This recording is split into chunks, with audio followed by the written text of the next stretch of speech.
सब लोगों को चाहिए कि अच्छे तरीके से ईमानदारी से अपने जो मामलात हैं वो तय करें, अल्लाह ताला पे तवक्कल रखें। ऐसे शॉर्टकट नहीं मारने चाहिए जिससे ज़िंदगी तबाह हो। अपनी फैमिलीज़ को भी इसने बदनाम किया, मार्केट को भी बदनाम किया और सारी कम्युनिटी को, सबको इसने हर चीज़ को बदनाम किया। इसका ये ज़िम्मेदार है, मगर अल्लाह ताला से हिदायत नसीब फरमाए। मेरी तो जितनी ज़िंदगी है, मैंने इससे फास्टर सिस्टम जो है ना वो नहीं अभी तक देखा कि इतनी जल्दी जो सा है वो चोर एक पकड़ा गया। इससे पहले भी हमारी मार्केट में एक दो वक़ूअ-जात हुए जिसका मैं भी मुद्दई हूँ, मगर वो उसकी सुनवाई नहीं थी हुई।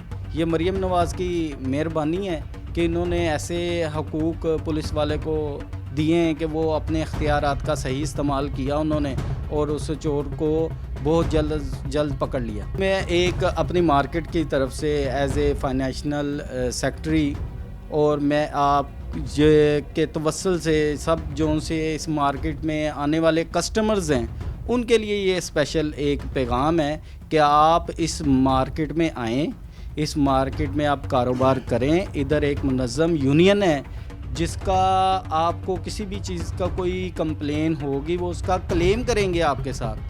ठीक है, आप इस मार्केट के कॉन्फिडेंस को बहाल करें। अपने अपने ज़हन में जो सवालात थे वो आपके सामने हुकूमत की तरफ से, हमारी यूनियन की तरफ से उन्होंने बहुत ज़्यादा एफ़र्ट्स की। उन्होंने पुलिस वालों का साथ भी दिया, उसके घर तक गए। इसके अंदर आपने देखा होगा कि दुकानदार के अलावा कस्टमर्स भी शामिल थे जिनकी रिकवरी हुई है। तो मेरा तो एज़ ए मार्केट मेंबर्स मेरा मैसेज है कि आप लोग एतमाद में रहें और इस मार्केट में की रौनकें दोबारा बहाल करें।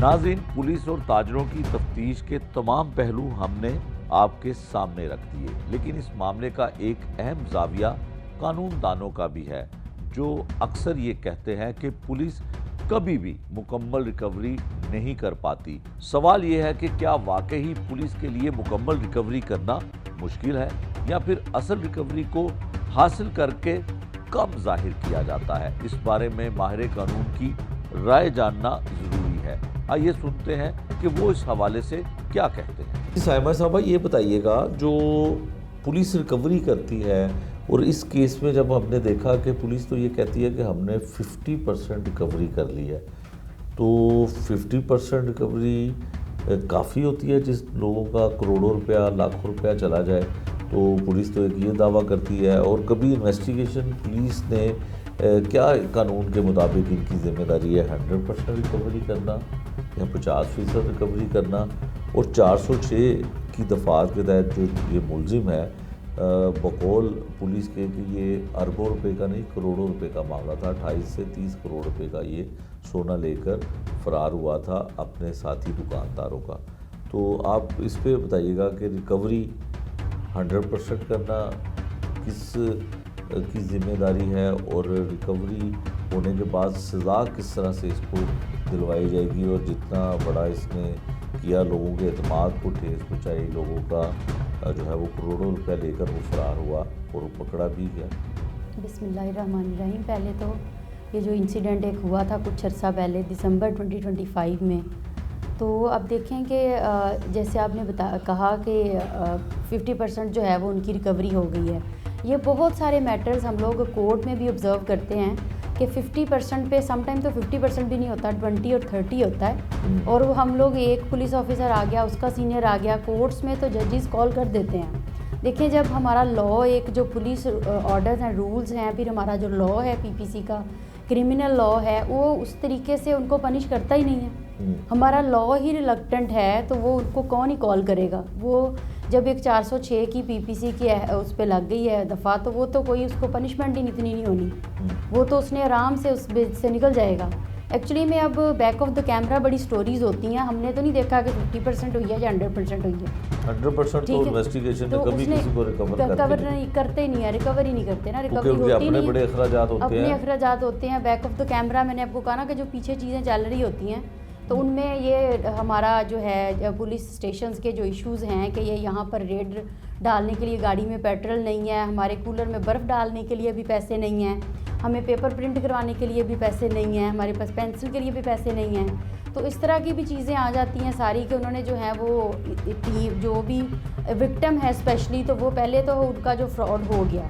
आप देखें कि हम इंसान दुनिया में पहले तो ट्रस्ट करेंगे किस पे। एक मार्केट में लोग बैठे हुए हैं, मैं कह रही हूँ कि कोई 3-4 डिकेड से बैठे हुए हैं, जो इतना सामान उनके पास ट्रस्ट पे ना, देखिए ना उसने कोई डकैती की, ना उसने कोई थेफ्ट किया, ना उसने कोई झूठ बोला, उसने आराम से प्यार से और इस तरीके की जो वारदात है, आप इसके बारे में देखें एतमाद कि हमारे करने की। एतमाद ऐसी चीज़ है कि आपने ट्रस्ट उनका विन करके तो उसने ये वारदात डाल दी।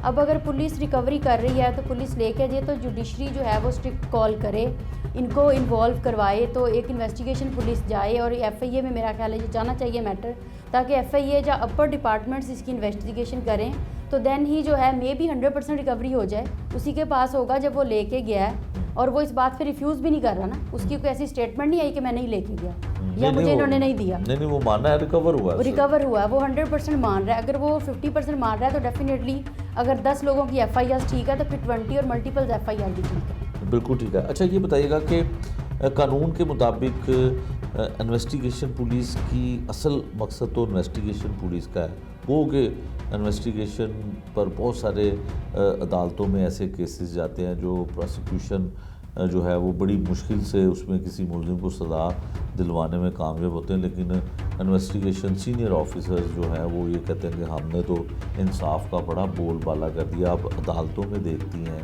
अदालतों में ऐसे केसेस को आप लेकर जाती हैं, तो आप बताइएगा कि क्या इन्वेस्टिगेशन के निज़ाम को भी कोई बेहतरी लाने की ज़रूरत है? जिस तरह से CCT का विंग है या जिस तरह से ऑपरेशन विंग है, तो इन्वेस्टिगेशन पे भी फोकस होना चाहिए हुकूमत का। जी डेफिनेटली ऐसे है कि इन्वेस्टिगेशन अगर फॉर एग्जांपल किसी एक बंदे को नॉमिनेटेड पर्सन होता है, वही कोर्ट में आएगा, वो ASI है या SHO है, तो मेरे ख्याल में उसके ऊपर एक अपर ऑफिसर भी होना चाहिए। 2 या 3 एक इन्वेस्टिगेशन करेंगे तो कुछ चीज़ें जो हैं वो डिस्क्लोज़ होती जाएंगी। इतना ईजी नहीं होगा कि आप करप्शन कर लें।